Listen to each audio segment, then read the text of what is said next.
Hi friends, welcome to my channel ஆகா சமையல் recipes.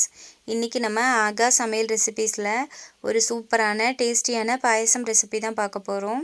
Carrot பாயசம் எப்படி செய்கிறதுன்னு தான் பார்க்க போகிறோம். வாங்க ஃப்ரெண்ட்ஸ், வீடியோக்குள்ளே போகலாம். ஸ்டவ் ஆன் பண்ணி ஒரு கடாய் வச்சுக்கோங்க. அதில் 1/2 லிட்டர் பால் சேர்த்துக்கோங்க. பால் நல்லா கொதிச்சு வரட்டும். ஒரு குக்கர் எடுத்துக்கோங்க. அதில் 1/4 கப் ஜவ்வரிசி சேர்த்து நல்லா வாஷ் பண்ணி எடுத்துக்கோங்க. கூடவே 1/2 கப் தண்ணி சேர்த்துக்கோங்க. இப்போ குக்கரை மூடி போட்டு 4 விசில் வர அளவுக்கு வேக வச்சு எடுத்துக்கோங்க. இப்போ பால் நல்லா கொதிச்சு வந்துட்டு இப்போ இதை மிக்ஸ் பண்ணி கொடுத்து பால் நல்லா பாதியாக குறைஞ்சி வர அளவுக்கு வேக வச்சுக்கோங்க. இப்போ பால் நல்லா பாதியாக வற்றி வந்திருக்கு. இப்போ இதை ஒரு ஓரமாக எடுத்து வச்சுக்கோங்க. இப்போ ஒரு மிக்ஸி ஜாரில் 10 முந்திரி பருப்பை 10 நிமிஷம் ஊற வச்சு எடுத்து வச்சுருக்கேன், அதை சேர்த்துக்கிறேன். கூடவே 4 ஏலக்காய் சேர்த்து நல்லா அரைச்சி எடுத்து வச்சுக்கோங்க.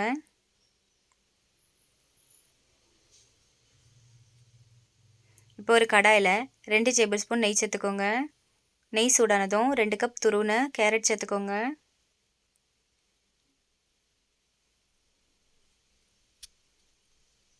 இப்போ இந்த நெய்லியே கேரட்டோட பச்சை ஸ்மெல் போகிற அளவுக்கு நல்லா வதக்கிக்கோங்க.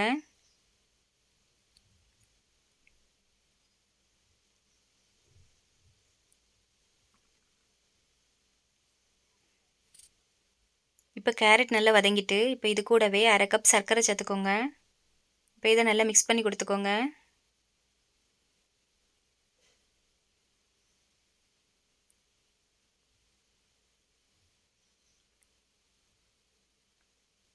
இப்போ சர்க்கரையிலேருந்து நல்லா தண்ணி விட்டு வந்திருக்கு. இப்போ இதுலேயே ஒரு 2 நிமிஷம் இந்த கேரட்டை நல்லா வேக வச்சுக்கோங்க. இப்போ 2 நிமிஷத்துக்கு அப்புறமா நம்ம கொதிக்க வச்சு எடுத்து வச்சுருந்த பாலை சேர்த்துக்கோங்க. இப்போ இதை நல்லா கலந்து கொடுத்துக்கோங்க. இப்போ இது கூடவே நம்ம வேக வச்சு எடுத்து வச்சுருந்த ஜவ்வரிசியை சேர்த்துக்கோங்க. இப்போ இதையும் நல்லா கலந்து கொடுத்து இது கொதிச்சு வரட்டும். இப்போ ஒரு கடாயில் 1 டேபிள் ஸ்பூன் நெய் சேர்த்துக்கோங்க. நெய் சூடானதும் ஒரு சில்லி தேங்காவை கட் பண்ணிட்டு சேர்த்துக்கோங்க. தேங்காவை நல்லா வதக்கிக்கோங்க. இப்போ தேங்காய் வதங்கிட்டு இப்போ இது கூடவே 10 முந்திரி பருப்பு சேர்த்துக்கோங்க. இப்போ முந்திரி பருப்பு வறுபட்டுட்டு இப்போ இது கூடவே 10 திராட்சை சேர்த்து திராட்சை நல்லா உப்பி வர அளவுக்கு வறுத்துக்கோங்க.